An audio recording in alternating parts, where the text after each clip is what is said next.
Are you going places or left behind because you don't have a travel companion? Listen to how you can travel more independently. Dr. Travel Best will bring you the best answers, tips, and hear mistakes so you can benefit. Welcome to Dr. Mary Travel Best's Independent Travel Guide. This is for women who travel, who want to travel, and especially for those who want to travel independently. What's on your bucket list? I'll help you get there. I'll respond to your travel questions as well as share my mistakes and missteps in travel. Because I've made just about every mistake, you don't have to. I wrote and published the world's first guide to independent travel with travel experiences to share, so you make your trip the very best, like Dr. Travel Best. In this episode, I'm going to talk about an FAQ on where to go for a 60th birthday bash. The destination is Paris, France. My mistake was getting lost in a Japanese neighborhood. And my tip is to pray for travel safety. So here's the FAQ. Where should I go for my 60th birthday party with my 3 girlfriends? Well, the answer is, if you want to go somewhere in the USA where it's warm, I would try Palm Desert. If not there, maybe Sedona, Arizona.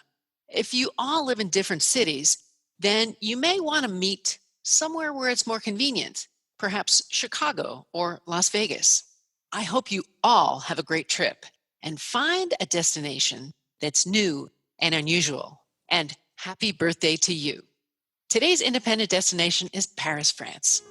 When's a good time to visit Paris, France? Well, that depends on you and your spirit of adventure.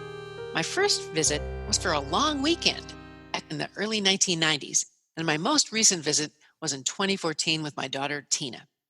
Let's talk about the tourist.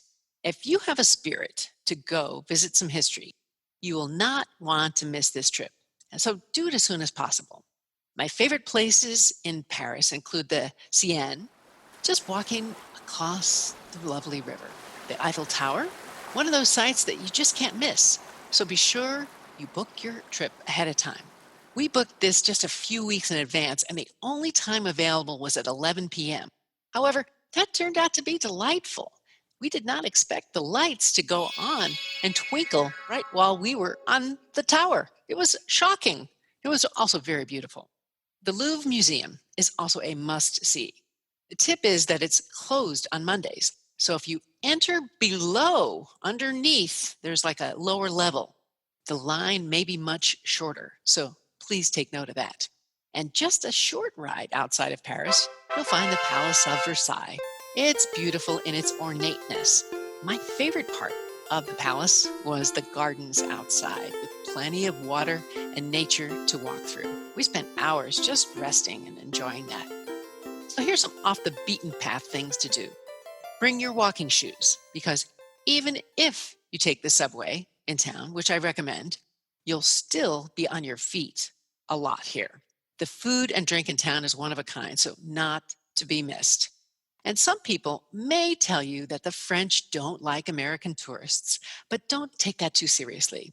France is the most visited country in the world, so they just have a lot of tourists in general, and they may not go out of their way as much as you'd like. Just get on with your day and your travels and be polite.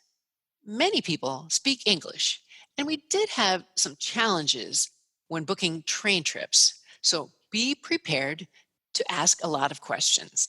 Today's mistake, getting lost in Tokyo.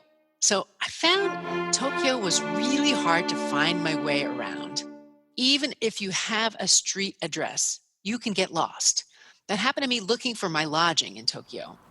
The taxi driver couldn't find the place, and it was pouring rain upon my arrival. So be patient, try to ask the people in the neighborhood who may be able to help you find your lodging. And this was an Airbnb, so it wasn't a giant place, but we did find it. Another time on the same trip, I had trouble finding the way to enter my Airbnb. And finally, a neighbor came by and was helpful to get me in after I waited a long time. So it all did work out finally in the end. But yes, do get to know your areas in Tokyo because it was hard to find my way around. Here's my travel advice. Say a prayer when you travel. God is watching over you, so be sure you ask for traveling mercies when you're on the road. There's nothing like some heavenly intervention when you need it or in advance. So go ahead and pray for a smooth journey wherever you're going. God will hear your prayers. So thanks for sharing this edition of Dr. Mary Travel Best with your girlfriends. If you want to know more, just search for drmarytravelbest.com, Instagram, Facebook, Twitter, and every podcast channel. Helping women travel best is my goal. So please send me your travel questions so I can help you and help others too. I'm looking for you to travel best. So go ahead and let me know what's on your bucket list. What's on your travel bucket list? Tell the doctor and her team of women who travel the world seeking the very best. Dr. Travel Best, that is.